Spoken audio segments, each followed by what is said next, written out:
West African heads of states have put off further sanctions against 3 West African states at a regional summit in Ghana on Saturday. Discussions surrounded the coups in Mali, Guinea and Burkina Faso. The 3 countries are currently suspended from the Economic Community of West African States after a wave of coups that began in 2020. Military leaders in the 3 states said it will take years before a new round of elections can be held.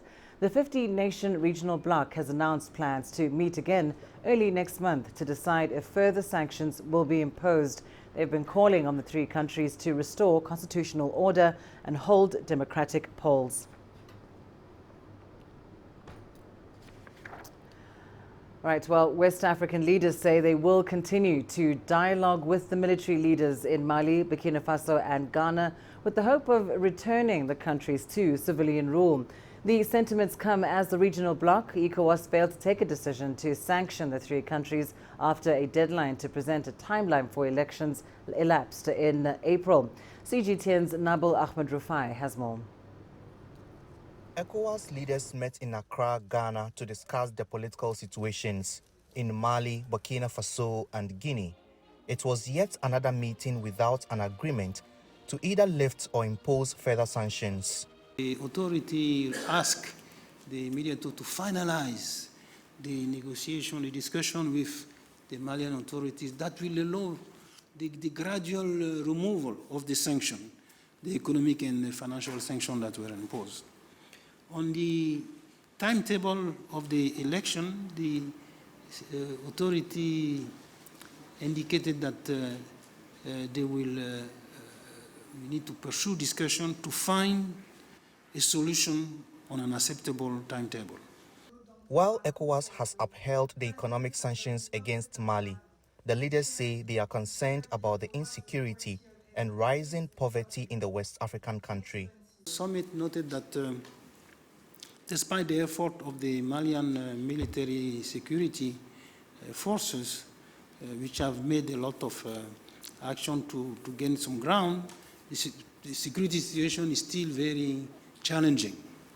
So the summit called on all the international partners to increase the support to Mali in terms of humanitarian support particularly.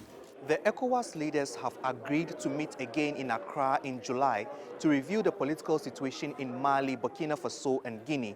They hope by then the 3 West African countries would have presented their transition plans to hold elections to return to civilian rule. Nabil Ahmed Rufai, CGTN, Accra, Ghana. Well, let's go live now to Accra, Ghana, where CGTN's Nabil Rufai is standing by with the latest. Of course, Nabil, West African leaders were meeting in Accra yesterday. Talk us through some of the key issues that were discussed and the key recommendations that emerged from the summit.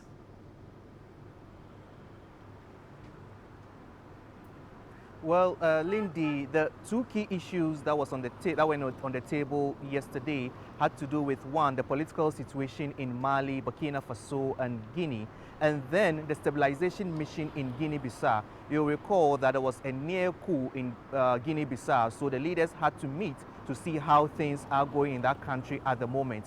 But the top for discussion had to do with the political situation in the 3 West African countries, Mali, Burkina Faso and Guinea. And the last time the ECOWAS leaders met in Accra in March, they gave a deadline for Burkina Faso and Guinea to present a timetable to hold elections by the end of April 25th. Now that timetable, that deadline elapsed without any concrete presentation from Burkina Faso and Guinea on when they will hold the elections. Apparently, the mission over there from ECOWAS met with the leaders in those countries and they pleaded for more time to prepare themselves to really come up with a timetable. So the leaders actually reviewed this at the summit that was held in Accra yesterday to see if what to do next, because at the last meeting they threatened to impose further sanctions if this particular deadline was not met. But then when they met yesterday, they could not lift the sanctions or even impose further sanctions. They said they are going to continue with discussions and negotiations with these leaders to help them really come up with a timetable to hold elections to return those countries to a civilian government, Lindy. And I mean, it's quite difficult to determine some of these things at some points, but is there a sense of what the key hurdles or key obstacles are in enabling regional leaders to agree on exactly what action needs to be taken against military juntas in Mali, Burkina Faso and Guinea?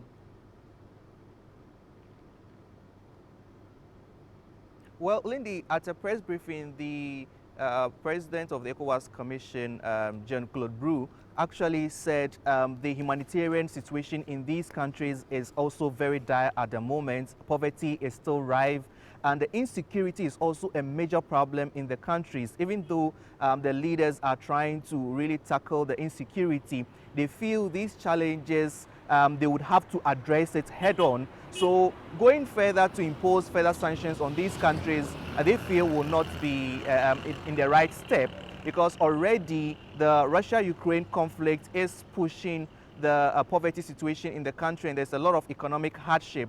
And they actually called on the international community to support Mali and these other countries to come out of this quagmire. So basically, they are not going to impose further sanctions, but then they will be negotiating and be meeting with these leaders to see how best they can arrive at the same conclusion to come up with the timetable to hold elections. Now, for Burkina Faso, for instance, the former president of Niger, Mahamadou Issoufou, has been appointed to spearhead the negotiations with the leaders in Burkina Faso, the military leaders in Burkina Faso, whereas in Guinea, the diplomat Mohamed Ibn Chambas are also appointed to continue with those mediation in that country. So they hope at the next meeting that will be held in July, they should have some concrete steps in the way forward as to when these countries will return to a civilian government after giving the timetable to hold elections. Lindy.